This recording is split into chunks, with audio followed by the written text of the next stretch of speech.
Artie Lewis is a giving husband. When we got married, I thought, great. I took it for granted what a miracle it is. A great partner. You know what, before you... No, darling, please, you go. Yeah, come on, come on. A good cop. They told you this was strictly voluntary, right? Yeah, right. He never thought he'd lose his partner. Go! We lost a good man. Hello, Daddy. Daddy had an accident. I want my daddy. He never thought he'd have children. He made me legal guardian of his kids. Means you gotta take care of them. Look out for their welfare. Trust funds, adoption, foster home, the whole bit. We forgot to say goodnight to you, Uncle Artie. Oh. He never thought about being a father. Sorry. I can't imagine feeling any more for a kid of my own than I do for these little girls. What are you hiding? What do you got? What do you got? Now it's his life. You can't keep them here. You can't keep them if Rita's working. All right, we know all that, all right? It's a family he can't afford to keep, Don't worry, Uncle Artie. but can't bear to lose. Are you gonna let him take our girls away, Artie? Now he's torn between the corruption he sees You know, Felix, you figure that little hump Clifford Ricks is making, what, 80 G's a month? and the love he's discovered. You've been all my life. Between the injustice he feels He's fair, some low-life dirtbag. Has millions of dollars while other people can't put a roof over their heads. and the dreams he has. They don't give kids to people who can't support them. Hollywood Pictures presents Michael Keaton What are you gonna do, man? I don't know yet. in this world of crime and temptation. Mira, it wants to go to you. No, it's okay. It's all right. How does he remain one good cop? You know, Michael Keaton probably shouldn't have made the movie Pacific Heights before this, where he was a crooked cop, before he does this movie, where he's supposed to be a good cop. And the good cop in the title doesn't really add up here. I mean, this is a complicated movie to really get into, because on the one hand, I could kind of see what they're going for here. I could see what they were trying to do here, but unfortunately the script just does not work as well as I think they wanted it to. Michael Keaton's clearly trying his best here, as is Rene Russo, who plays his wife in this. It's not a bad concept here. You have a guy who his police partner is killed, and so he has to take in his family.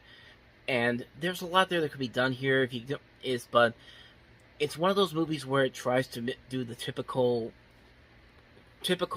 dramatic cliche things. Like, it's trying to manipulate your emotions to really get you invested in this and get you to cry and all that kind of stuff. And it's just like, okay, maybe if it's done well, it can work, but for the most part, the movie is just kind of mediocre about it. There's nothing really there that makes this movie really stand out, or do something completely different, or really tries to hide the fact that it is trying to manipulate your emotions. It doesn't even try that. It just, sometimes they'll do it pretty shamefully too at times. But I mean, the movie was just okay for the most part, but the part where it really falls apart is in the ending of the movie, where, you know, Michael Keaton does these things where he's trying to get these guys who are trying to go after his new family, and there's no consequences whatsoever. It's a happy ending. Keaton doesn't lose his job. He doesn't face any charges, and just some of the things that they do here in the climax, like, I mean, I get it. You want to have a happy ending. You want to make a crowd-pleasing movie, but sometimes you got to show the cold, hard truth about what would really happen in a situation like this. And what they do here is just like, no, man, there's no way you can make this a happy ending and make it seem like it's okay. It's just like, the stuff that he does in the end of this movie is just, it just makes no sense for it to end up like it is. Like, he gets off completely scot-free, and it's just happy ending. Hope you enjoyed it, audience. We don't want to question your ability to think about this. We just want to give you what you want to see, and it's just like, it just doesn't work. It just doesn't work as a whole. And like I said, it's a major disappointment on so many levels, because you can clearly see that there's stuff in here that could work. They just needed a better script to do it with. And the director of this, Haywood Gould, actually wrote the movie Cocktail, which it's a guilty pleasure movie. It's not a very good movie, but it is one of those fun movies where you can look at it and enjoy it for what it is. But he also wrote the scripts for Streets of Gold. He also wrote Rolling Thunder, The Boys from Brazil, Fort Apache, The Bronx. This was his first directorial outing, and sadly, it just doesn't work as a whole. It's a movie that really, it's a disappointing movie. It's a disappointing movie because the potential that was there, the fact that you have these good actors, Michael Keaton and Rene Russo, and you just give them nothing to do here. You take the safe way out. You don't actually hit the audience with the cold hard truth and make people question, did he really do the right thing, or should there have been some consequences to it? And there's just nothing there. There's just nothing in this movie that makes it work as a whole, and it's a very big disappointment, to say the least. So that's my thoughts on One Good Cop. So let's go ahead and move on to the next movie, and that is A Rage in Harlem.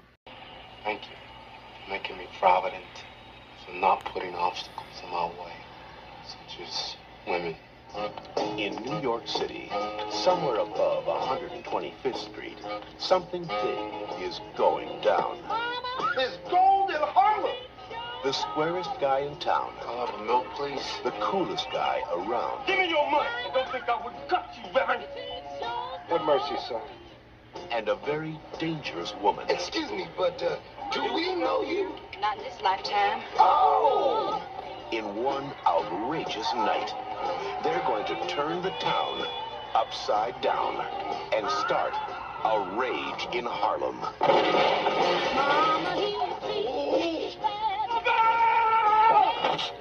My God! Forrest Whitaker, You a virgin, Jackson? I don't know. Gregory Hines, You get the woman, I get the gold. Woman, gold. Robin Givens, Will you marry me? Maybe we should just try this out, like, for the weekend. and Danny Glover. I do believe you and I were cut out to do business together. Yeah, baby. A Rage in Harlem. A Rage in Harlem stars, of course, Forrest Whitaker, Gregory Hines, Robin Givens, and Danny Glover. It comes from Bill Duke, who would direct the film Deep Cover, as well as Sister Act 2, Back in the Habit. He was a pretty decent director back in the early days, and this is a pretty good movie. I really enjoyed this movie a whole lot. I like the set design of the 1950s. I like the good mixing of comedy and drama that they have in here. The performances are very good here. Forrest Whitaker is very good here, as is Gregory Hines. I mean, Robin Givens gives a really good performance in this movie, a show-stopping, a scene-stealing performance at times, because like she really is the reason why this movie works as well as it does. Because not only is she unbelievably sexy in this movie, but she proves how good of an actor she can really be. Because this was her first movie she made after Head of the Class, which I think ended around the time this movie came out. I'm not entirely sure. It was either this year or the year before, after that in '92. But this was a chance to really show her acting abilities, and she really gives a great performance in this movie. I mean, she really steals the movie at times in this, and it's a shame that her film career didn't really take off as well as it could have, because after this she would do Boomerang, which was a really good movie as well. But I can't think of anything she's done after that really sticks out to me at this time. I'm sure we'll get to it when we get to those years to come, but the movie is very good. I also like Danny Glover, too. I think he has a very good supporting role in this film. The visuals are very nice. There are good bits of comedy here and there. The dramatic elements work very well. The mystery aspects work very well. It's a very good movie. Would I say it's one of the great crime thrillers? Probably not. I'd say there's a whole lot better ones than this, but I did really enjoy this a lot for what it is. It's a very enjoyable movie. If you go into it with the right attitude, you can definitely find a lot of good stuff to enjoy in A Rage in Harlem. So, with that said, let's go ahead and move on to the next movie, which is Rich Girl.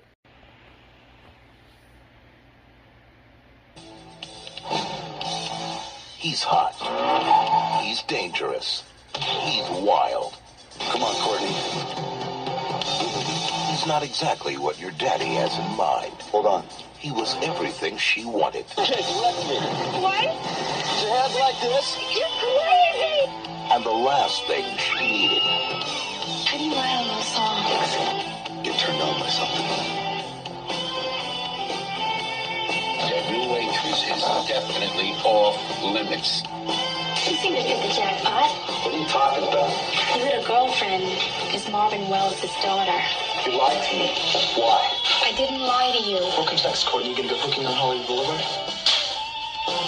You think you're so rich you can just buy anyone, huh? Well, I'm not for sale. He's even got a police record. What am I, some toy for you to play with? She's ruining her life. He set up your boyfriend. You're making a mistake, kid. You set me up, you son.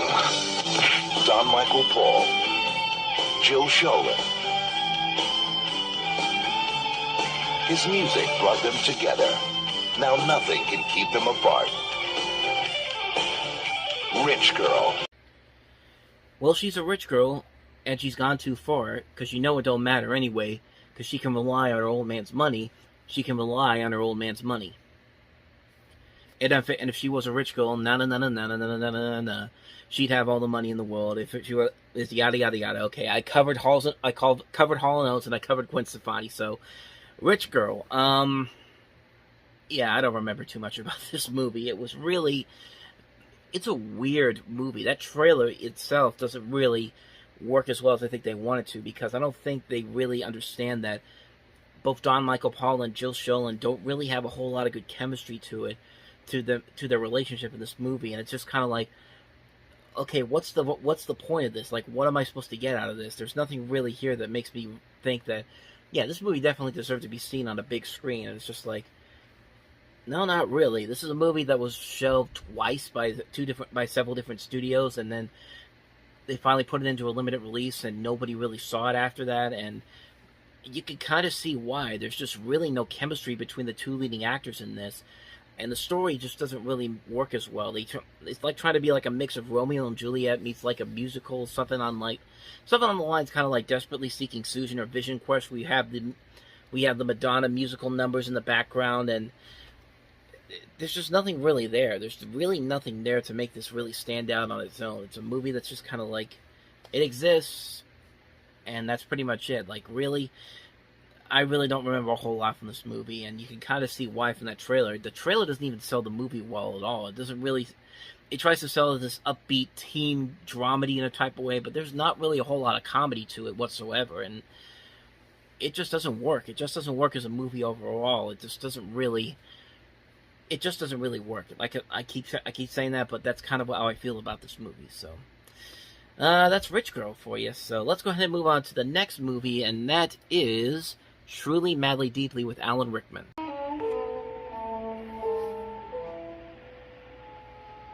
The day Jamie went away, Nina's whole world fell apart.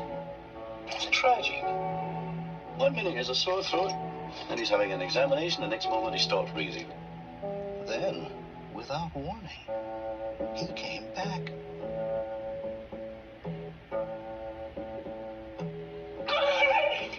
It was truly miraculous. Are you here? You are here. I'm here.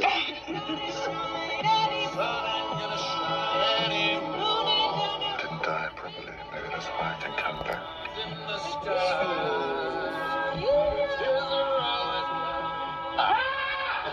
Is this going to be your party trick? And he's back.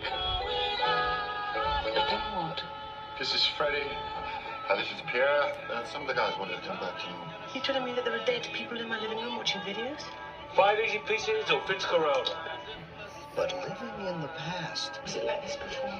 giving a life without a future. Did I call you? Yes. No, I'll call you. Where have you been? No way. I've sort of worked out that you're living with somebody else.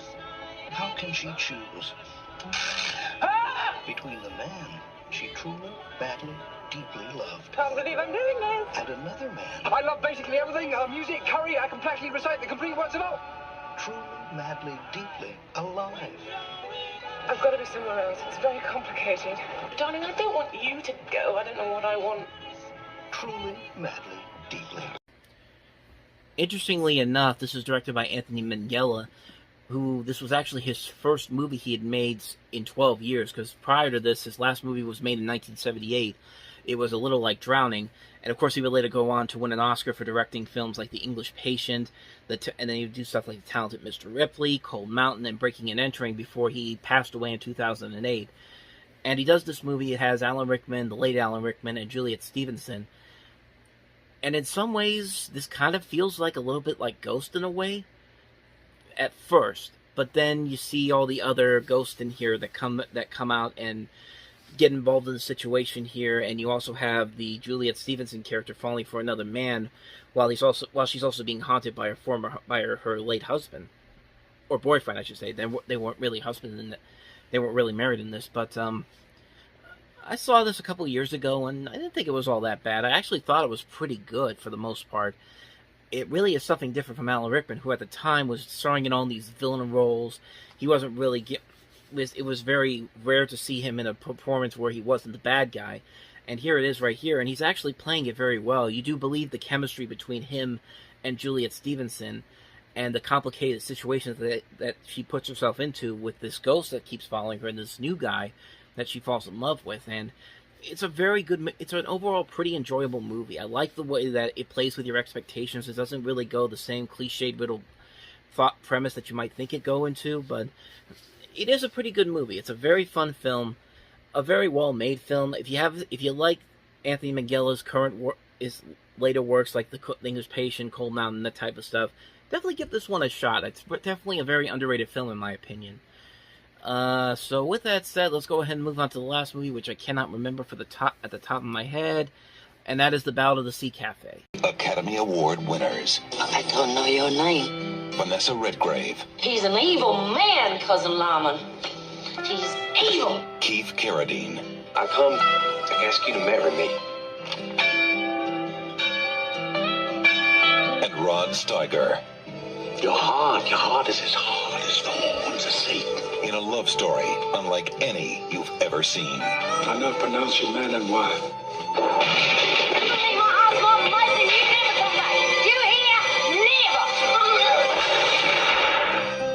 I ain't finished with you.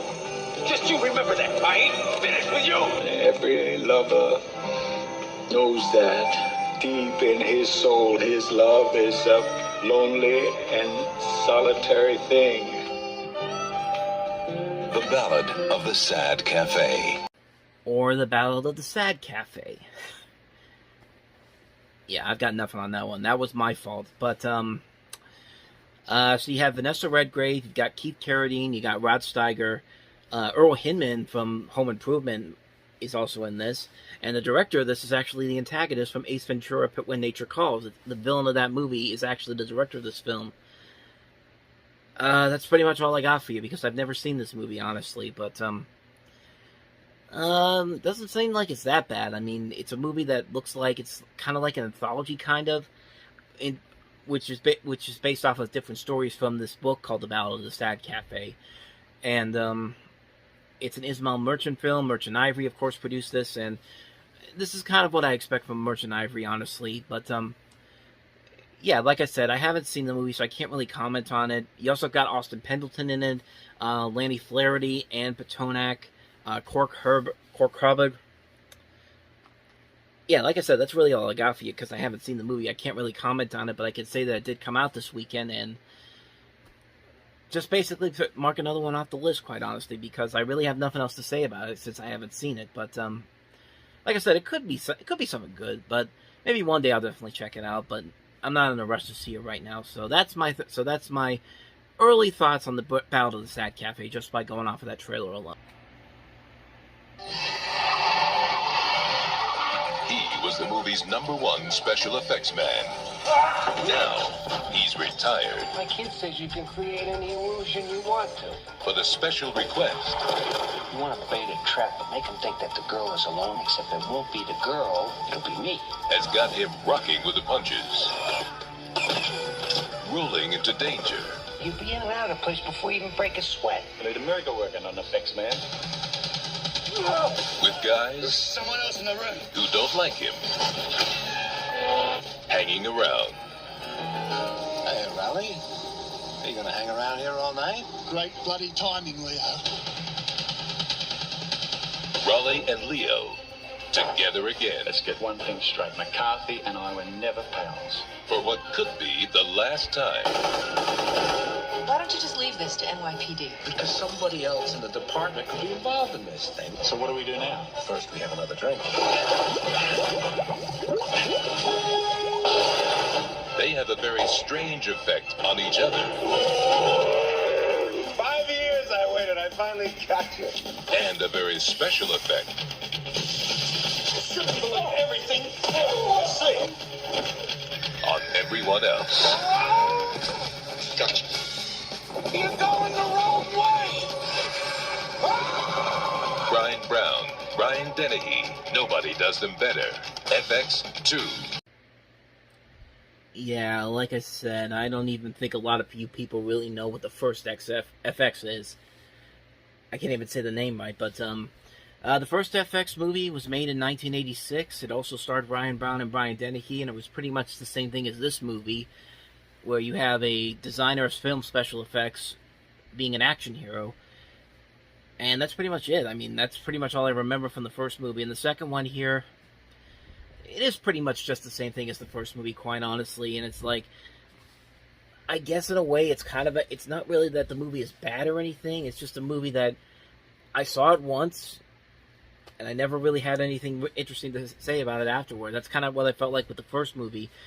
Second one, I kind of feel the same thing. I saw it once, just saw it was just okay, and then I really forgot about it after a couple days of seeing it. I mean, it's one of those movies where there are some fun ideas. This idea that this guy who's a special effects designer can become an action hero and go up against these bad guys with these special effects that he uses, that could be really fun, cool to see. That could be really interesting to see. It can even be kind of funny, too, if it's done in the right way.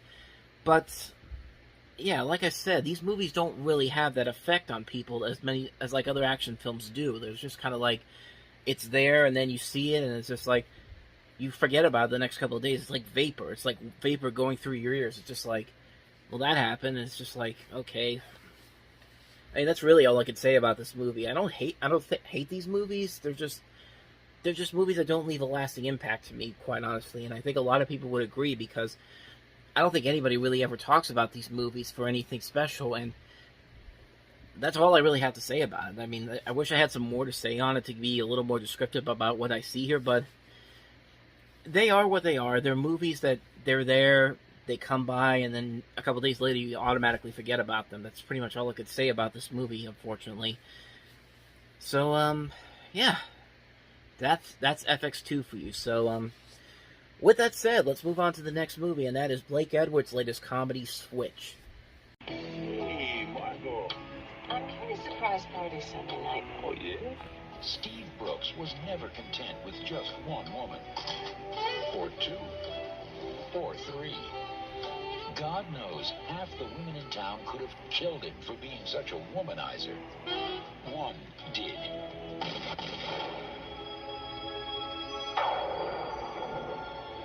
But heaven wasn't ready for a guy like this. So God sent him back and gave him one more life to live. The only catch is, he's got to live it. As a blonde. Some woman screaming ahead of Brooks' apartment. Again? It's okay. It's okay. Who are you? Who am I? Who am I? Unbelievable. Hello? It's me, Walter. Who's this? It's me. I'm a woman. Yeah? Can't think with all this hair. Now he's a man trapped in a woman's body. I really want to be finished. And a woman trapped in a man's world. I lost my virginity. Can we talk about this? I'm sick and tired of being treated like a piece of meat. I am scarred.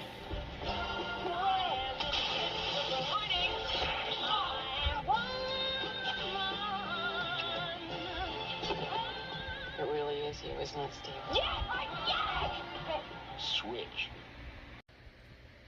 Another one of Blake Edwards' comedies from the last half of his career, where he was kind of falling off the pace, and he was just trying to do anything to keep his name relevant. It's a shame that these movies haven't been as good as they should have been, because of course Blake Edwards is probably one of the great comedy directors of all time. And it's like right as soon as Peter Sellers passed away, he didn't really have that same track record that he did before. There were a couple of movies he made after the last Peter Sellers Pink Panther movie that actually turned out pretty good, but nothing that really came to that spark that the Pink Panther movies had at that point when Sellers was still alive. We talked about Skin Deep a couple of years past this one, and I don't even know what I was trying to say with that, but Skin Deep was a movie we talked about with him, is that he directed a couple of years before this one came out. And this one, there's definitely some good ideas to it. I like this idea that this womanizer turns into a woman after he gets killed. And you can definitely tell where Family Guy got the inspiration for the Quagmire storyline in the Valentine's Day episode they did, because this is pretty much that in a way. But the jokes just aren't really there. I mean, there's a good idea to it, but the jokes just aren't really there. And as much as I like Ellen Barkin as an actress, I don't think she's a very good comedic actress. I haven't seen her in anything where she really is hilarious in it. Maybe Ocean's 13, but even then, that was just kind of like, I mean, she was good in the movie, but she didn't really do a whole lot to be super funny or anything. And Jimmy Smith is also in this. Then of LA Law fame, of course. You got Joe Beth Williams, Lorraine Baracco, and just some good. There's some good ideas here. I just don't think the comedy is as good as I think they wanted it to be, and it's a shame too, because you could tell Blake Edwards was still trying to capture that magic he had before, and it just wasn't there. It's a movie that's just kind of like, okay, it's just like, I get the idea, and it just really, you can pretty much predict everything that's going to happen at that point, unfortunately. And it's a shame too, because like I said, there's a good idea to it, just the wrong execution, unfortunately. Switch it overall doesn't work, unfortunately, and again, that's a shame. So let's go ahead and move on to the next movie, which is probably the best release of the entire weekend. It's the documentary Madonna, Truth or Dare. Exposed to you? Dad? Yeah? Hi, it's me. I have no idea if you guys are coming to the show, what night, blah, blah, blah. Well, whatever you guys can get us tickets for. Dad, I can get you tickets any night you want to come. Time magazine says Truth or Dare is epically entertaining, a spectacular dare, and Rolling Stone calls it outrageously funny and revealing. Oh, Truth or Dare. How bad do you want it? Rated R. Probably one of the best documentaries ever made. Even if you're not the biggest Madonna fan, you could still find a lot to really appreciate in this movie. I really love the way this documentary is shot, because it's not just a typical documentary. It's a very uniquely made documentary. It's a film that just focusing on the backstage life of Madonna, but the way they shoot it, it's kind of like it's got like a cinema verite style, while most of the performances are edited to be in color. And it's Madonna at her peak. I mean, Madonna made a lot of good music back then, and she still does. And you can make fun of her age and all that, but she's still a pretty entertaining person and a good musician with the later works that she did. And this is a very good documentary overall. It's just a very good documentary. It's not made like a typical documentary would be, but it's a very good movie. It's a very well-made film overall. There are some scenes that are a little too forced. They were a little where they're trying to get a cheap emotional impact for you, but it doesn't really hurt the movie all that much. I mean, you could still get a lot of enjoyment out of this movie. Like I said, even if you're not the biggest fan of Madonna, you could still get a lot out of this, and it's just a damn good documentary. It's one of the best documentaries ever made, in my opinion, and I can't recommend it enough. If you haven't seen Madonna, Truth or Dare, definitely check it out. So, with that said, let's move on to the last movie, and that is Sweet Talker, another movie with Brian Brown in it. Are you coming or staying, Harry? Don't rush me. It's a big thing leaving home. Gonna miss you, mate. Don't do anything I wouldn't do. The town of Beachport is about to meet Harry Reynolds. Do you want to be rich? If you want your miserable little bits of real estate to become choice blocks worth $1 million. Sleepy little Beachport is waking up at last. I put it down to personal magnetism. The whole town's wild about Harry. You're a salesman, aren't you, Harry? No, I'm a seller. A salesman goes to people and tries to get them to buy things. You count us in or you don't dig. But a seller, people come to him and shove money in his pocket. He's giving them something to believe in. This place will rival the Gold Coast of Queensland. It'll be Australia's Miami. We'd like to invest a little more. Say, Harry, they're shoving money in your pocket? And they're giving him all their money. Buckets of lovely money. Talk real fast and don't take no for an answer, right, Harry? Fellow fishing? They say the big ones run after dark. You want to come up? You need a new line. Now he's in over his head in trouble. I got a little proposition for you, Harry. I hope you won't say no. I'm saying yes, Giles. Sight unseen. Handshake deal, yes.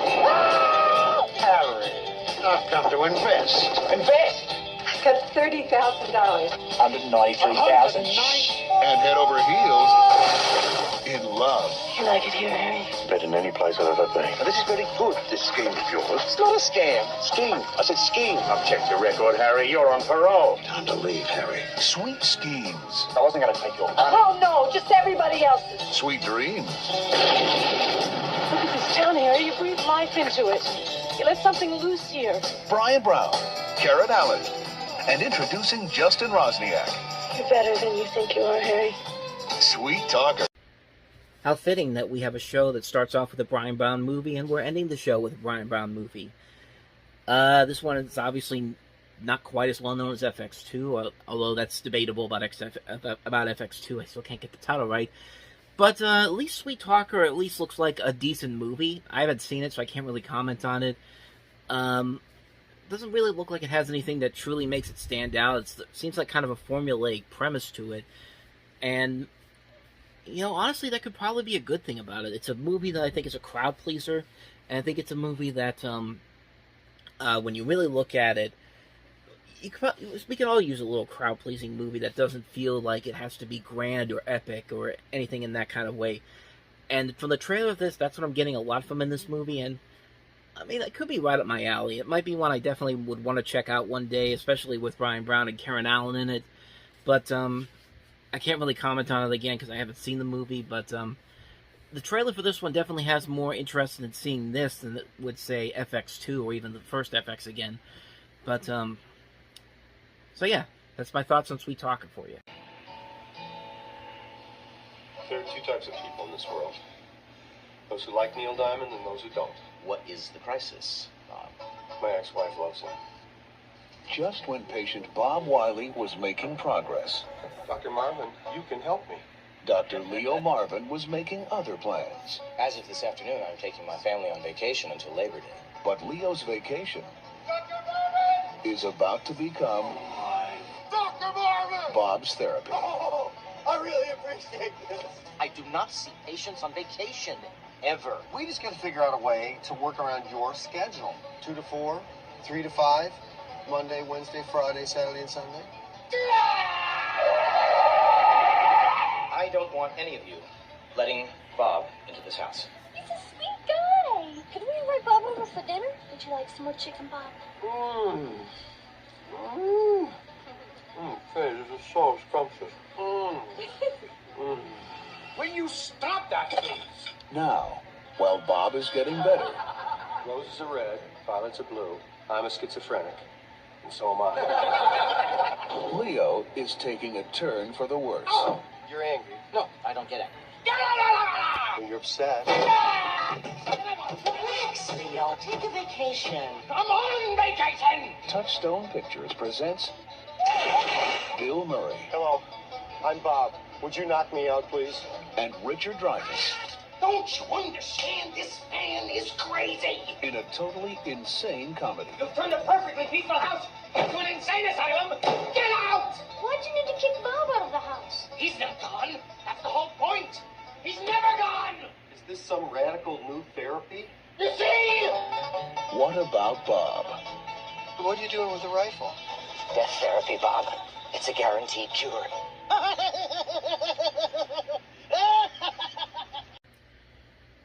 Such a great movie, man. I mean, this movie really is one of the funniest movies that I've ever seen. It's a very funny movie. It works because of both Bill Murray and Richard Dreyfuss. They have great comic chemistry together. Even though they had a reported feud on the set of the film that they didn't really like each other all that much, and they've said in interviews since then that they didn't like each other all that much. Their comic chemistry, despite that, is still very good. This movie has so many great memorable lines to it. Everybody can relate to this situation. You've had a guy like Bill Murray's character in your life that you try to be nice to, but he'll drive you crazy no matter what kind of position you're in. And like I said, you can really relate to this movie on that level. And like I said, it's just a funny movie. There are so many moments in here that I was laughing out loud the first time I saw this movie years ago. It's a friggin' fantastic movie. I don't think I really need to say too much more about this movie because I think everybody knows how good this movie is. It has a loyal following to it. I mean, they made Funko Pop figures for this movie, and I have the proof to show you that. See what I mean? They actually made a pop figure for the character from What About Bob. I mean, That should tell you everything you need to know about how good of a following this movie has. I mean, when I saw this at a Walmart, I was just like Bill Murray in this movie. I was just like, gimme, I need. And there you go. I have that in my collection. So that's how you know that movie has had a long-lasting impact since it's come out. I can't really talk about this movie enough. It's absolutely hilarious. It's so brilliantly funny. Murray and Dreyfuss just work off each other so well. I don't think I need to say how good this movie is anymore. You probably have already seen it for yourself. If you haven't, definitely check this movie out. It's definitely worth a watch. What about Bob? So, with that said, let's move on to the next movie, and that is Brian Bosworth in the action thriller Stone Cold. The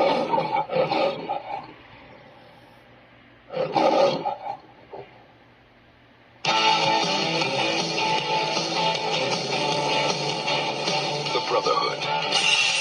They're an underworld on wheels. They answer to no law. They live by one rule. God forgives, the Brotherhood doesn't. There's only one man tough enough and crazy enough to take them on. You just picked up the wrong passenger, buddy! He's an undercover cop doing a good job with a bad attitude.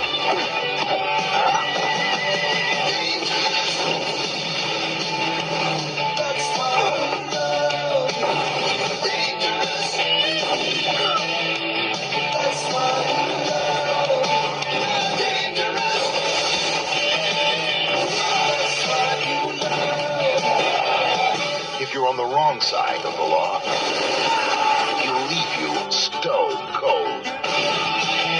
Brian Bosworth, he's the outsider on the inside. He's turning up the heat. He'll burn you.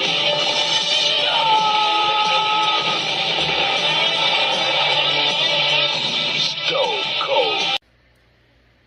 I guess you could probably enjoy Stone Cold in the same way you can enjoy What About Bob, except What About Bob is clearly intended to be a comedy, and Stone Cold is unintentionally a comedy in some way, shape, or form. But yeah, Stone Cold's a perfect example of a so bad it's good type of movie. I mean, it's definitely not a very good movie in terms of script and story-wise, but honestly, I don't think the movie even cares. The movie itself knows it's a so bad it's good type of movie. It's one of those guilty pleasure type of movies, and you just go along for the ride.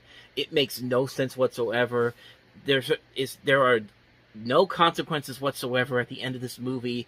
Everybody that's supposed to be an important character in this dies in probably the most hilarious ways. And you just can't help it, man. You just go in there, you just turn your brain off, and you just enjoy it. I mean, that's the best way to go into this movie, and that's honestly the way I went into it. And I had a blast, man. This movie is so stupid. It's so ridiculous, but goddamn, I had a great time for it. Brian Bosworth, you know what? He can't stop Bo Jackson from running out of the stadium in '87, but you know what? He's not that bad. He's pretty good as an over-the-top action hero in this movie. He's also got a decent cast, too. Lance Henriksen's in this. Bill Forsythe, Sam McMurray from Tracy Ullman Show, and also the National Lampoon's Christmas Vacation. And but yeah, like I said before, man, like it's a ridiculous movie. It's incredibly stupid, but it's one of those great guilty pleasure movies. Like, you watch it and it's just like, okay, I got the idea, and you either have to decide if you want to turn your brain off or just exit now. I turned my brain off, and I had a pretty damn good time with it. Stone Cold, man. If you haven't seen it, if you love these so bad it's good guilty pleasure type of movies, this is definitely going to be the movie for you. So, with that said, let's move on to the next movie. And the next movie is so bad it's pretty bad. But you might be interested in what I have to say about the first one of these. But let's talk about Mannequin 2 on the Move. Long ago, in a faraway kingdom. Do not draw that sword unless you intend to use it, sir. A dashing prince and his lady fair ran into a few problems. A symbol of our eternal love. You have cursed my gift! Frozen forever, until she meets a true love from another land. And that is the legend of Hauptmann Konig's enchanted peasant girl. 1,000 years later, Jason Williamson started a new job. Well, lucky you. It seems we have an opening on Mr. Montrose's staff. Give me cheekbones. Or give me that. And found the girl of his dreams. 2.5 billion women in the world, and I'm trying to score with a statue. There is definitely something wrong with me. Gesundheit. Dankeschön. You're welcome. Whoa! Whoa! Why are you running? Why am I running? Why are you moving? What's got? After a 10th century snooze, The lights are beautiful. How does it all work? Well, she's got some catching up to do. it's diet soda. No calories, no sugar, no caffeine. Oh, we had something like that back home called water. Hey, Baz! Who's in the bathroom? No questions, please. We do not fall in love with empty things unless, of course, their daddies are rich. And in this case, her daddy's a redwood, so I forget about it. Jason. It's not what you're thinking, Mom. He's in love with a dummy. The Countess here to preview the display. Are you sure you're supposed to be out in the daylight? Get back. I want to see the enchanted peasant girl now. Where is she? The enchanted peasant girl's alive. That is impossible. I have to save her, Hollywood. No one messes with Count Spretzel. I thought Cupid aimed for the heart. Hey! I learned this from the Marines. You were in the Marines? Yes, they were looking for a few good men, and so was I.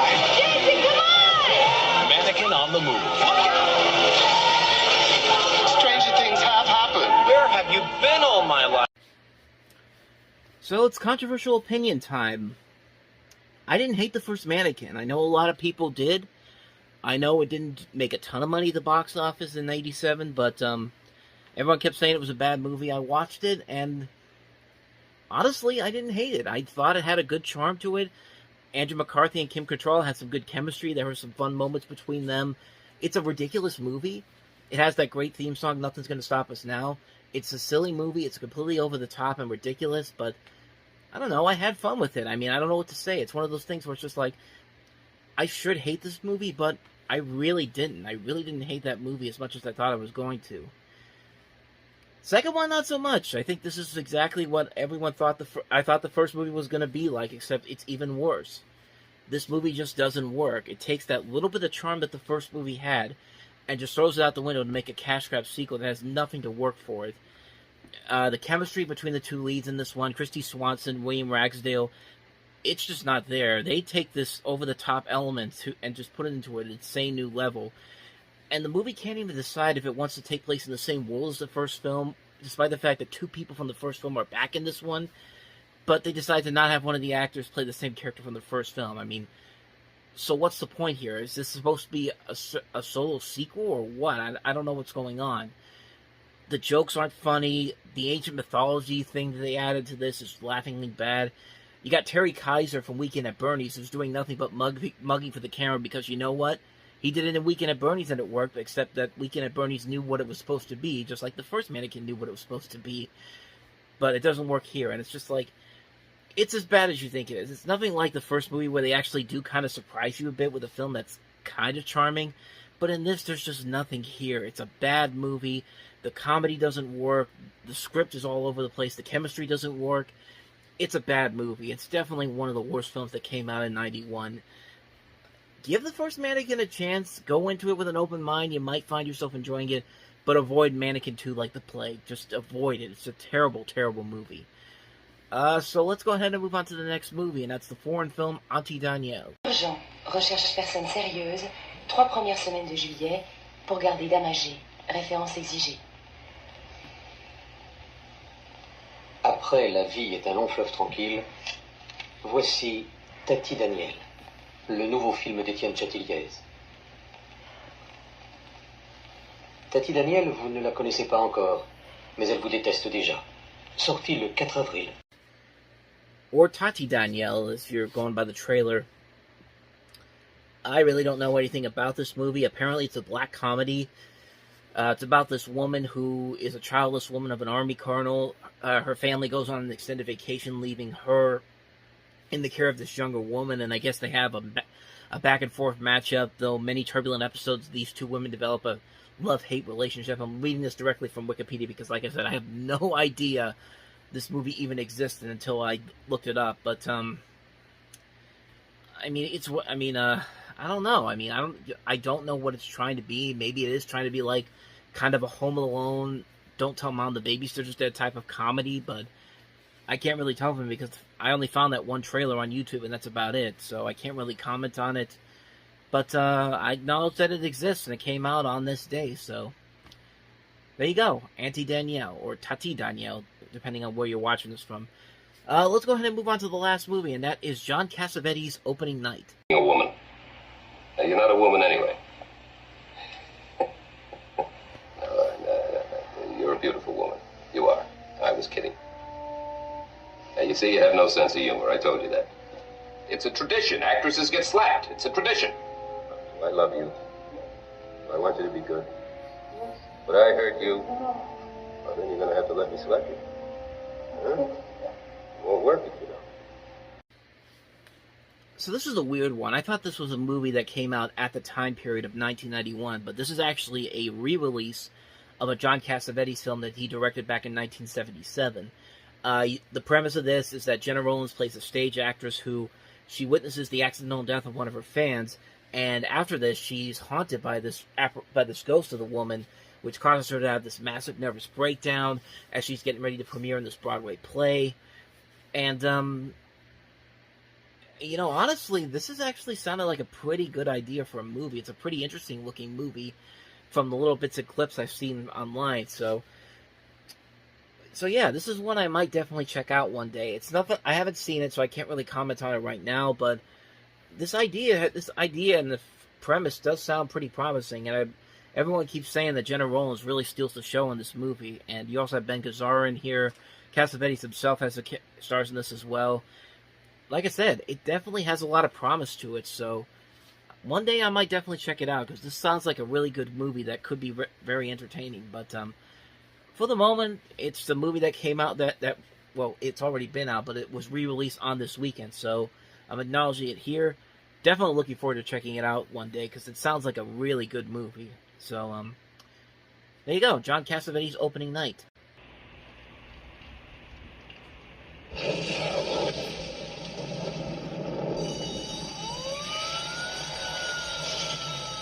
It's like organized confusion. Over 300-400 degrees in temperature. And then you just got these guys that are running into this building. Everybody else is running out. And these lunatics are running in.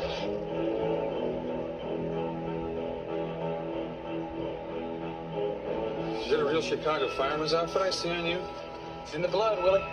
When I heard that both McCaffrey brothers were being assigned here at this station together, my heart was filled with a sudden desire to transfer. Run, damn you! Let's just have one drill, Lieutenant. Now one for the company and one for me. You have a bad day here. Somebody dies. Check that door for heat. Is that an accident or is it arson? I'll get that answer as soon as I do.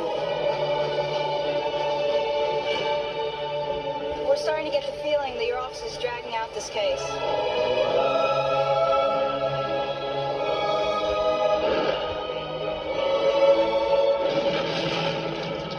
Chances that you did. I don't know if the floor's gonna be on fire on one of these. Well, when the door's open, if it's hot, don't get out.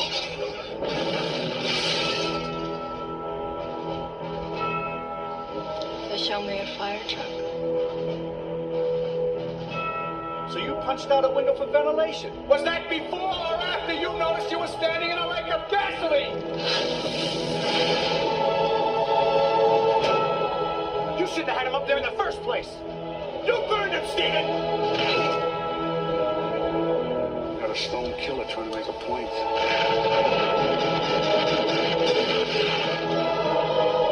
Guys have died already this year because of the cuts made by your task force. I'm not gonna quit, Steven, you hear me?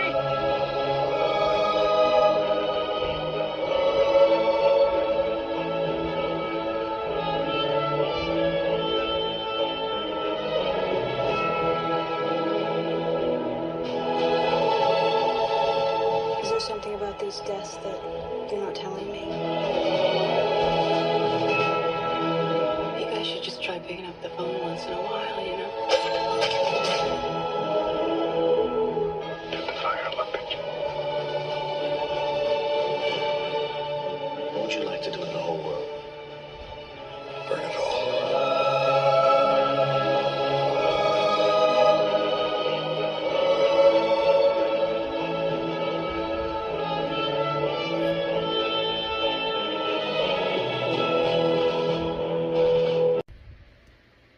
I say we're trying to speed things up here, and I just showed you the entire 3-minute trailer for Backdraft.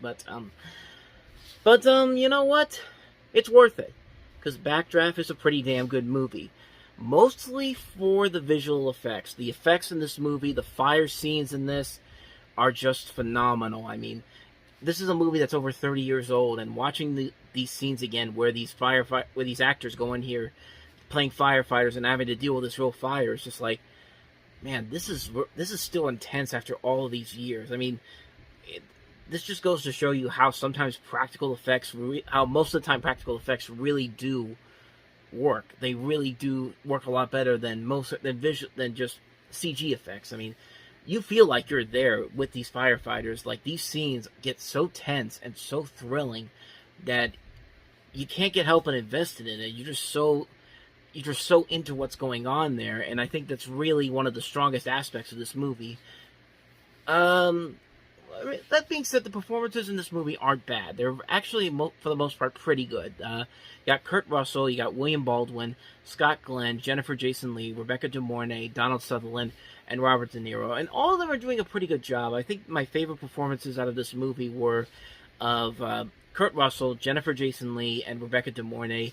I like William Baldwin in this, although his character was a little bit too formulaic, to say the least. But yeah, maybe to me where the movie kind of falls apart is in the subplot about this serial arsonist who's using these fires to kill these people, and it's just like, and start these fires. And I'm just feeling like this probably could have been more interesting, but it unfortunately goes kind of the way you think it's going to go. You think it's a very formulaic, cliched riddle mystery that's going on around here, and I really think they could have done this a whole lot better, maybe with a better scriptwriter. The scriptwriter for this is Gregory Wyden. I don't know what else he's written. Let me double check real quick.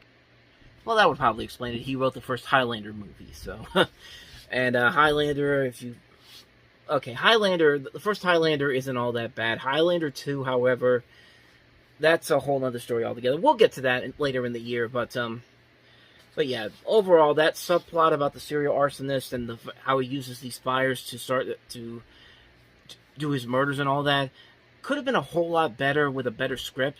Even Robert De Niro, who plays the arson investigator, and he's doing these things where he's done this so long that he can tell how a fire moves, and like how a fire so and so picks it, like spreads and all that. Like, there are scenes in here where he doesn't really talk a whole lot about what his job clearly specifies. I'm pretty sure there were some deleted sequences taken on the cutting room floor with him in him, because he's not in the movie as much as you might think he might be. I mean, and I don't know. I like I said, I haven't seen the director's cut of this, so maybe there is more with him in the director's cut. But I mean, I wish they had gone a little bit more into that. But yeah, overall, the real reason to see this movie is because of the fire sequences and the performances. I think those two aspects really do carry this movie over. And it's a movie that still holds up very well after all these years. It's a pretty damn good movie. If you haven't seen Backdraft, I highly recommend checking it out. It's definitely worth the watch. So, with that said, let's get on to the next movie, and that is Bruce Willis's Hudson Hawk. Is back in business. Thanks for saving me, tough guy. And business is booming. I was afraid you weren't going to drop by. Hudson Hawk. That excites me. Check, please. The best cat burglar that ever lived. I didn't want to do it.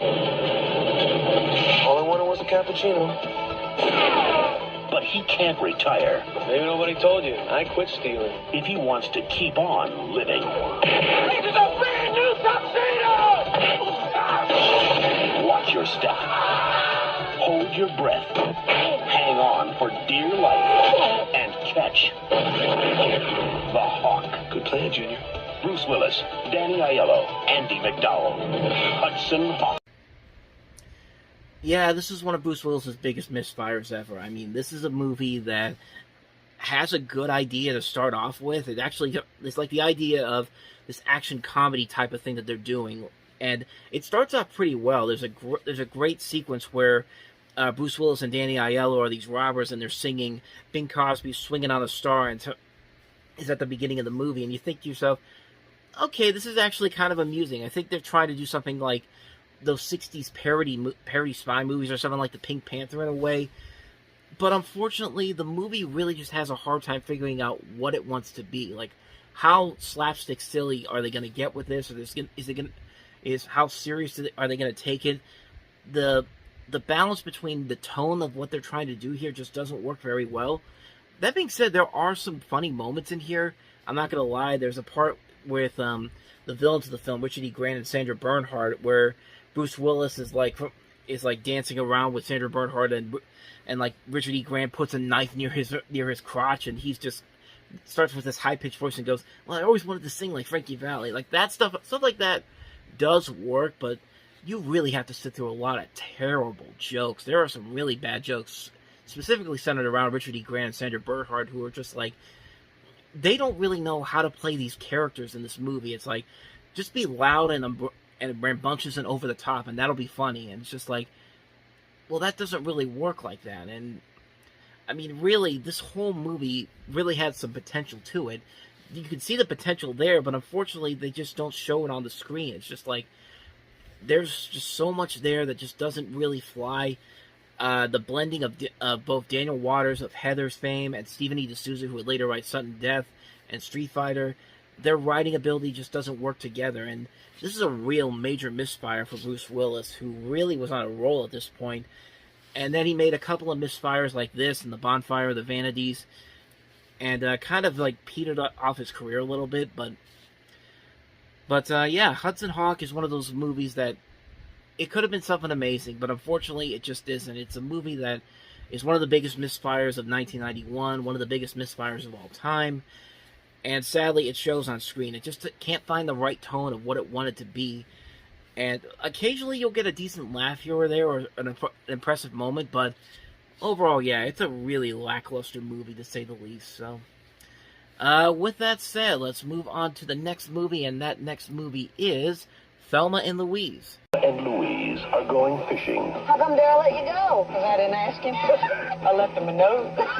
Thelma and Louise are going to catch hell. Look out. My hair is coming down. We like the vacation so far. Louise, shoot the radio. The police radio, Louise. Thelma and Louise. Got it. Rated R. Sneak preview Sunday, May 19th. Opens Friday, May 24th. One of the most iconic movies Ridley Scott has ever made. This is the same guy that also did Aliens and Blade Runner. Honestly, I think this may be his most well-known film from the decade of the 90s. I mean, he had Alien, which was his iconic film from the 70s. Blade Runner, iconic film of the 80s. This might be his most iconic film of this decade. I'm just saying that right now. I'd have to go into deeper research to see if there's any movies that top this, but I don't think there is one. I could be wrong on that, but you know what? I'm going to check right now. No, not really. I mean, there's one or two that might have been decent, but this was really the biggest film for him in the 90s, and it's a pretty good movie for a number of reasons. Largely, basically, Susan Sarandon and Gina Davis and their chemistry together and the fact that the movie doesn't pull any punches. The movie basically just doesn't give them the happy ending that they think they deserve. The writing is very well done. They realize that we have to make this they have to make this as realistic as they possibly could for the most part. I mean, okay, maybe not entirely realistic, but you get the idea. But yeah, overall, yeah, it's a really good movie. It's a very funny film. It's a very serious film. Like I said, the performances by Susan Sarandon and Gina Davis really carry this over. You see Brad Pitt in one of his earliest film roles. I think it might have been his first film role. But Harvey Keitel is in this. Christopher McDonald, a great character actor. And like I said, that ending, really, like that ending, I like that they said that, okay, we know that this has to be the way this ends. Like, we can't just go with a regular happy ending for this. And, yeah, and I like what they did. I like that they actually went that way. And, yeah, I think it's an overall fantastic film. It's one of those great classic movies. I mean, it's one of those, it's an iconic movie for many reasons, largely because of those moments and the performances by Sarandon and Davis. I've got nothing really more to say about it. Thelma and Louise is just an amazing movie, plain and simple. Moving on to the next movie, and that is John Candy and Ali Sheedy in Only the Lonely. When's the last time you were on a date? 2-3 months ago. Try 9, Danny. Hey, who's counting? The husband-to-be. I'm not carrying this guy down 6 flights of stairs, I'll tell you that right now. Oh. Ain't no way I'm gonna clean that up. Sometimes it is not good to be a cop. The bride-to-be. Did you mean him to look like Clark Gable? He's a dead ringer. I didn't mean dead like that. I don't mean dead. You know what I meant. He's got a girl. The mother who won't let it be. Who died and left you an opinion? Rose, I know you realize it's the 90s. I'm just not sure you realize it's the 1990s. Reasons why you can't go out with me on Saturday. You're seeing somebody else. No. You gotta leave your options open, Danny. You're getting your legs waxed. No. Sample some of the other flavors. You have to lube your car? No. I'll see you at 7. I hope you don't mind coming here. I wanted to bring you somewhere special on our first date. For Danny Muldoon and Teresa Luna, love is in the air. Yeah! See, I just got lucky in there with a girl. But it's not what you're thinking. She does everybody in there. Not in that way. Daddy? Oh my God, it's my mom. Come on, hurry up. Over there. And mother is in between. Mom, promise me you'll be on your best behavior. Where are her breasts? What? She's got no breasts. Well, it's just in the neighborhood, and I thought I'd drop by. But before they can tie the knot... Daddy! I'll be down in a minute and make you some breakfast.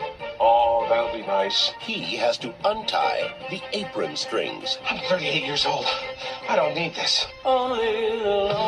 John Candy. I haven't kissed a girl I wasn't related to in a long time. Ali Sheedy. Are we ever gonna be alone? Maureen O'Hara. You haven't heard my side of the story. James Belushi. She's just playing hard to get. And Anthony Quinn. She's been hard to get for 20 years.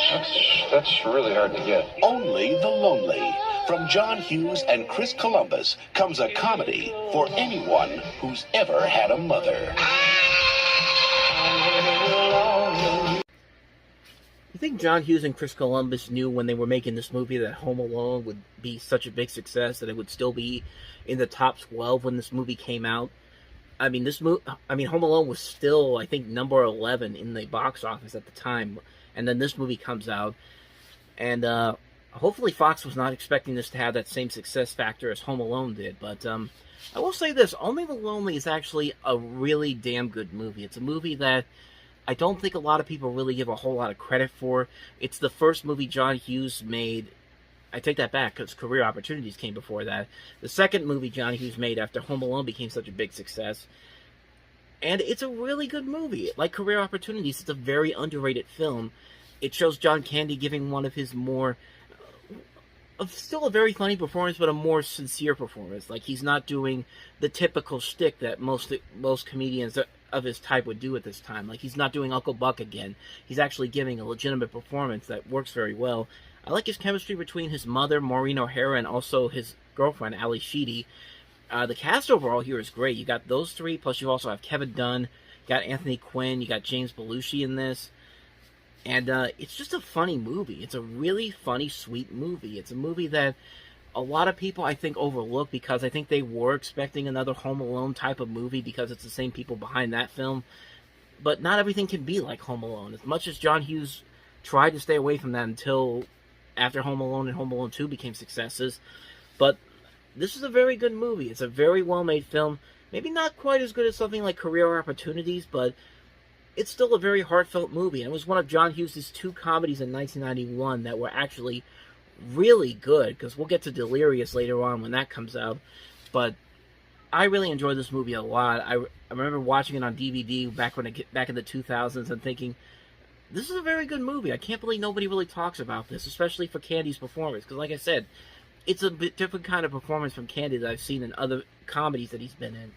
It's a very good film. Definitely check it out if you can find it. Only the Lonely with John Candy and Ali Sheedy. Highly recommend checking it out. So, with that said, let's get on to the next movie, and that is Drop Dead Fred. Many small children. Lizzie had an imaginary playmate. Oh, Grandma, bye! But when she grew up, Sure. and her perfect life fell apart. Charles? She didn't get mad. She got Fred. Fred is this imaginary friend that I had as a child. Come back. Drop Dead Fred. Rated PG-13. Starts Friday, May 24th at a theater near you. I don't get why this movie sticks out with the Beetlejuice knockoffs that came out after that movie was so successful. Because this movie, I've seen so many people talk about how much they love this movie. I guess it's for the nostalgic factor. It's one they watched as a kid. But me personally, I just never got it. I mean, I don't think this is a good movie whatsoever. It is not funny. It's stupid. Rick Mayall is very annoying in this. It's even more so than somebody like Howie Mandel in Little Monsters. But this is just stupid. This is a bad movie. I mean, I tried to give it a chance when I first saw it. I couldn't do it. I couldn't really take this seriously whatsoever. It's a movie that it just didn't work for me. I don't think it's funny. I don't think the comedy is written well. They have aspects in here that maybe could be funny, maybe with the right mentality or the right script, but it just didn't work for me. I tried my best to do it, but there's no way you can make this movie work in any way, shape, or form. It's a ridiculous movie. It's not funny. It's not enjoyable. It's a bad movie. It's a really bad movie. Drop Dead Fred. Just, for lack of a better phrase, drop dead.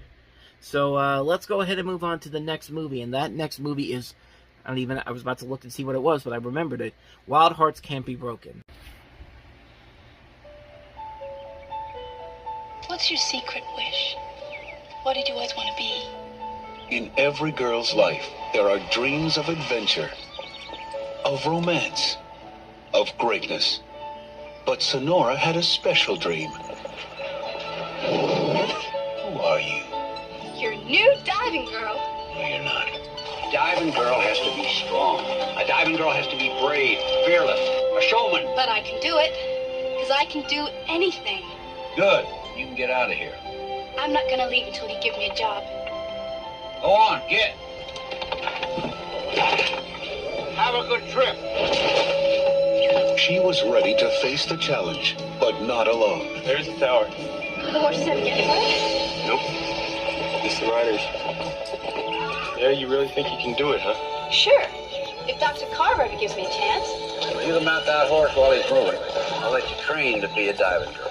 Sonora would learn that a dream worth having I can do it. I know I can. is worth fighting for. That girl. We did it, boy. All right. He's doing good, though. But what she never expected It's for you. was to find someone who would share her dream. Sonora, I love you. Just need a little more time. No, it's gotta stop. I don't want you hurt. I have to do this. Let's do it just like we practiced, right? What if I can't do it? You'll do it. When dreams take flight, wild hearts can't be broken. And then Sonora and that horse died right in front of the crowd. It was a very sad day at that carnival. I mean, that really is how that trailer that really is how this movie should have ended. I mean, it would have made it much more funnier. But, or if you talk to the actual people behind it, it probably would have made the movie more interesting. Because, no joke, the woman that Gabrielle Anwar plays, she and her sister watched the movie. They were actually very disappointed by what they said, or what the movie did. She basically said that the only thing true in it was that she rode driving horses, she went blind, and then she continued to ride for another 11 years. And the movie made a big deal about having the courage to go on riding after you lose your sight. But the truth was that riding the horse was the most fun you could have, and they just loved doing it so. And that's kind of what I expected from a Disney-fied version of this story. I mean, Disney will obviously go for a darker ending when it needs to with Bambi or Old Yeller, but yeah, they really need to take that route with this. Follow the story the way it was actually told. It was actually a more interesting story right there that could have been used in this film, but unfortunately they took the safe way out. And the movie isn't terrible, but it is pretty much a formulaic story. I mean, it's pretty much kind of like a Black Stallion or Black Beauty type of movie. Gabrielle Anwar really steals the show. She's one of the best things about the film. Of course, led her to movies such as Son of a Woman, and of course, Son of a Woman, and then For Love or Money with Michael J. Fox. But here, I think she is the best part of the movie. She's the reason why you should watch it if you're going to watch it, but I wouldn't rush out to see it unless you really want to see something from Disney. But like I said, it really isn't that good of a movie. It's a movie that kind of falls into the formulaic, cliched, riddled, Disney-fied story of something like this. And it just didn't work for me. I know it didn't work for a lot of people too, but some people liked it, and I guess I can kind of see why. But for me, I just didn't think it worked as well as I thought they wanted it to. But so with that said, let's go ahead and move on to the next movie. And now I actually am going to go to see what it is because I completely forgot about it. It's Straight Outta Brooklyn. Winner, Special Jury Prize, 1991 Sundance Film Festival. That's the American dream, Shirley. That's what my mother and father worked like dogs all their lives for. Get out of Brooklyn, where every homeboy is on. Girl, man, she got a stupid butt. Hey, yo. Oh, shit. From acclaimed 19-year-old filmmaker Matty Rich comes a daring new film straight from his own life. All he wants is just what's best for his family like any other man. What did you want to be when you was a young man? I wanted to be a doctor. You know, you can still be a doctor. Yeah, I ain't got no time to go to school. And when we do, that's all they ask for you. I know you want out for your family. You're just going about it the wrong way. There is no wrong way. There's no wrong way out of here. Get out of Brooklyn, where every homeboy Matty Rich's Straight Outta Brooklyn. The prequel to Straight Outta Compton. Okay, not really, but yeah, they made such a big deal about Matty Rich being the next great filmmaker, and while this movie did hype that up, and the movie did actually become a success, he quit. I mean, the next thing he did after that was The Inkwell, and that did not do very well, and then he never got to make another film again. But he actually did go on to become a video game developer. He actually developed 187 Ride or Die, which was not a big success, and now he's actually a video game company. He owns a video game company that specializes in family-oriented and Christian-themed video games geared toward the African-American community, which, I mean, more power to him. I just didn't think there would be that. I would say there wasn't an audience for it, but then again, there's pretty much an audience for everything when you really think about it. I mean, there's an audience for this show, for this show and this channel, quite honestly, which I didn't think would even. I didn't even think that would be a possibility. But I'm getting off topic here. Let's talk about Straight Outta Brooklyn, and I wish I could kind of say more, but this is one of those movies that I haven't seen before. It doesn't look too bad, honestly. I mean, it looks like a well-made film. It did get decent reviews, but I think it's one of those movies that kind of got overlooked by another big movie that came out with a very similar theme to it, Boys in the Hood. That's just my thinking behind it, but it doesn't look too bad. I will say that. It actually looks like a good movie, so maybe someday I might check it out, but I'm not going to rush out to see it at this point. So let's go ahead and move on to the last movie, and that is Jane Campion's An Angel at My Table.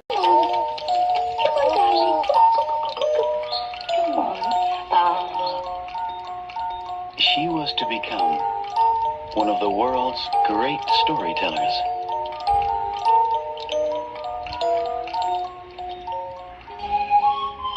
But her greatest story was her own.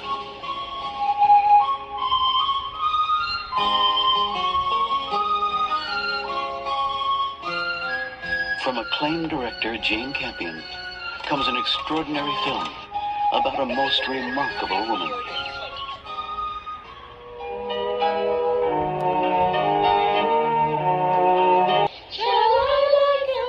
Winner of more than 20 international awards and prizes. She made a surprise for me. An Angel at My Table. The most Jane Campion movie that ever Jane Campioned. This is Jane Campion's second movie. This is the follow-up to Sweetie. And, again, I can't really comment on it because I haven't seen the movie, but it definitely looks a lot better than Sweetie did. But, that's really all I can say right now. It's a movie that like I said, it does look like a decently made film. It looks like a visually gorgeous film, quite honestly. There are parts that do seem a little too manipulative in terms of the emotional moments, but I mean, like I said before, it doesn't look too bad. It might be something to check out one day, but yeah, I can't really comment on it, but like I said, it does have some promise to it. So that's really all I can say about An Angel at My Table, quite honestly. Celeste Talbert had it all. There's so many people to thank. I hate her so much. Beauty, fame, love. That's a cut. But her life Next time, could you wear a swimsuit underneath the towel? just turned into one big soap opera. They're plotting against me every day, all day long. There's the greedy actress. I cannot be the villain forever. I'm sweet. I'm tender. I'm a victim. The sex star producer. You do want me, don't you, David? In the weirdest way. You know what you have to do. I murder some homeless girl? Are you nuts? One wigged out writer. I will just say Maggie went to Tibet to visit the Dalai Lama, spiritual thing. I thought the Dalai Lama moved to L.A. Well, then some other Lama then. It doesn't matter. Fernando Lama, come on. And the most brilliant actor alive. Rod Randall comes back from Vienna? So he wasn't killed. He was maimed. The guy was decapitated. They froze the head. How am I supposed to write for a guy that doesn't have a head? All right, well, we haven't figured that out yet. Well, who plays it? Oh, Celeste. Maybe I should have sent a memo. Things are hard for me right now, in life and on the show, okay? Things were hard for me 20 years ago when you spat me out and left me for dead. At last, drama. Help me! You're kidding. You're an egomaniac! Of course I'm an egomaniac. I've got America's sweetheart climbing up my drain pipe. It's a story of jealousy. If I hurt you, I'm really sorry. I was very young. Not anymore, babe. Lust. Yummy. With a spoon. And family reunions. I'm carrying his child. One more day, we would have had a Greek tragedy on our hands. Where a nervous breakdown I didn't sleep with her. Will somebody please believe me? is all in a day's work. This is a shame. You're crazy. You're nuts. Now, why can't I write stuff like this? Sally I Field. don't think you realize how serious this operation is. You will not have a brain when it is complete. I don't want my brain. I don't need it. Take the thing. It's gone. Kevin Kline. You try playing Willie Loman in front of a bunch of old twits eating meatloaf, chewing and slurping and spitting out their bits. Whoopi Goldberg. You know, I would think you were acting, but you've never been this good. And Robert Downey Jr. You seriously review this relationship? in Soap Dish. He's a nurse in the restaurant. Did I miss a meeting? Yeah, I freaking love this movie, man. Soap Dish is one of those movies where it's one that did pretty well critic-wise, did okay in terms of financial status, but it's a movie that doesn't really get talked about all that much. But honestly, this is really a very funny movie. It's a very well-made film. And as you can tell, it's a satirical comedy centering on the world of daytime soap operas, and even a little bit of soap operas that Aaron Spelling would produce at the time. Stuff like Dynasty and all that, The Love Boat, Fantasy Island, those type of things. Which, coincidentally, he was one of the producers on this movie. So, there you go. Makes a lot of sense. It just works because of the cast they have here. Sally Field, Kevin Kline, Robert Downey Jr., Kathy Moriarty, Whoopi Goldberg, Elizabeth Shue, who surprisingly was barely in that trailer, even though she has a very significant part of the movie. I mean, she plays a big part in the story and how that plays out. And the comedy works because the movie just takes on these aspects that you would see in a regular soap opera, these twists and turns, these moments where you kind of figure out what it's going to be, and then they actually do it in real life. And quite frankly, the movie itself feels like a real-life soap opera. Everything that goes on behind the scenes of the soap opera feels like something that happens in real life, in the actual movie. And that's really funny. It's really clever. Everybody in the cast works great in this. This is just a fun movie. It's a well-made film, very underrated movie. I'm glad to see that it is getting a little bit of a second chance in as many years later, because it recently just came out on Blu-ray. It came out on Paramount Plus recently, so people could check it out. You really need to check out this movie if you're looking for a really good, fun comedy, a good satirical comedy about the soap opera world. This is the movie that's perfect for you. This is one of the reasons why 1991 was such a great year for movie comedies, and this is one of the best examples of it.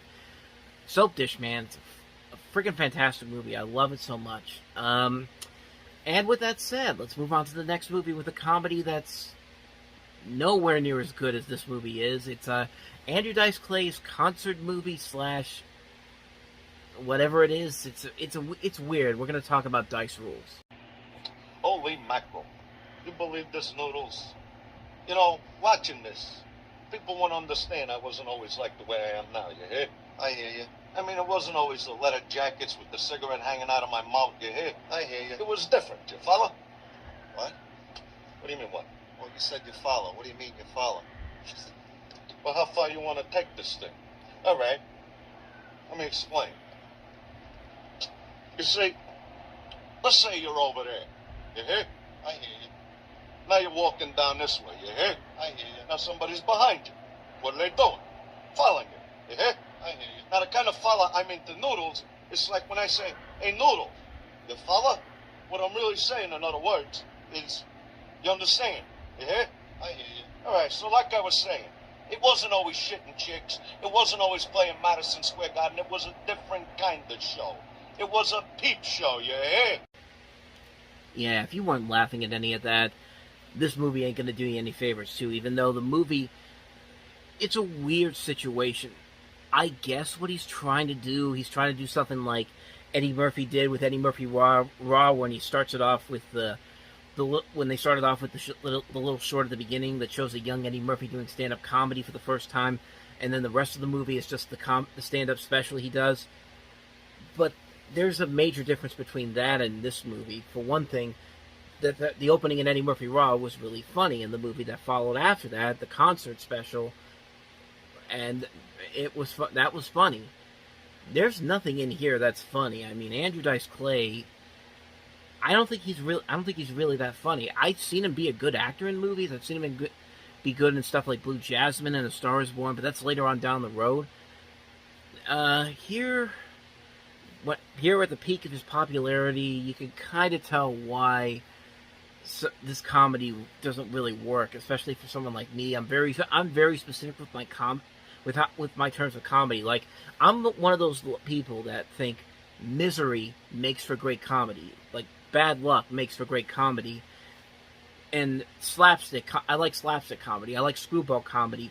The comedy in this movie is so forced. It feels really forced on so many levels. Like, I didn't get to show you all of the footage that I found for that, because I couldn't find a trailer on here. I found a little bit of footage from the Dice Rules scripted parts, and there's a part where he's standing in line as this nerdy type of guy, I guess, as kind of like an autobiographical thing from his life, and he just does the slapstick comedy sequence for like almost half a minute. It's just not funny at all. And even the people who are in the movie playing these characters are looking at him like, dude, get this over with already. I mean, that's how bad this movie is. I mean, their attempts at trying to create comedy here is really not funny whatsoever. Okay, well, that narrative part is nothing compared to what the concert's going to be like. And surely the concert's got to be funny, right? Yeah, not so much. I mean, like I said, I don't think Andrew Dice Clay at his peak as a comedian was not really that funny. It's just like he's not really. How do I put this? He's just not funny back then. I mean, this is a guy that thinks he's so, but I think he's trying to tell us that he's much better than we think he is, and it just doesn't show in the I mean, I just don't see why it's funny. But it's interesting because this movie was actually supposed to be released a month after Adventures of Ford Fairlane came out in July of '90. Fox actually was going to put this out. They decided to delay the film altogether, and Fox wanted to position Clay as this leading man with projects like Ford Fairlane to try to distance from his Dice Man persona, and then that didn't work out, and then like Fox, of course, Fox decided not to release the film. They Andrew Dice Clay took it over to Caracal Pictures, and then they released that through New Line Cinema, through their Seven Arts label, and theaters themselves didn't like Clay's material, because he was always offensive to like women, ethnic groups, homosexuals, the disabled, a lot of theater chains pulled their plans to release the movie, and the film only got a limited number of theater releases. Cineplex Odeon, National Amusements, United Artists Theaters, but those were considered more niche art house syndicates. And I'm reading this right off of the Wikipedia page, by the way. That's how I'm getting this information. But just think about that for a moment. You have a movie that you were going to release as a wide release, and then you realize, oh wait, this guy is completely offensive. We can't show it. We're not going to show this movie. And I think it would have been fine if the stuff that he was saying was funny, but it's not really funny. Like I said, it's just like there's nothing really funny about Andrew Dice Clay, and it's just like you could kind of see why with this movie. He has a whole hour and a half to make you laugh, and he doesn't do any of that whatsoever. Like I said before, I think that Andrew Dice Clay has proven that he could be a very decent actor in stuff like Blue Jasmine and The Star Is Born, but as a comedian, he really sucks. Like, he is not a good comedian whatsoever. I'm taking way too long on this one, but that's just my thoughts on Andrew Dice Clay's stand-up career. But yeah, Dice rules, quite simply, does not rule. I'll end it with that. So anyway, with that said, let's get on to the last movie, and that is Everybody's Fine.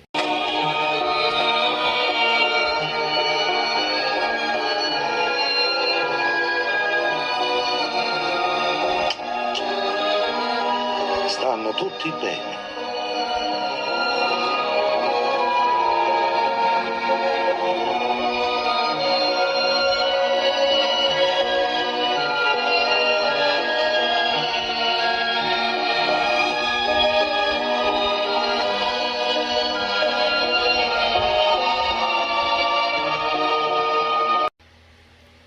So in doing some research, it turns out this is actually the movie that the 2009 Everybody's Fine, the one with Robert De Niro, Sam Rockwell, and Kate Beckinsale, was actually a remake of.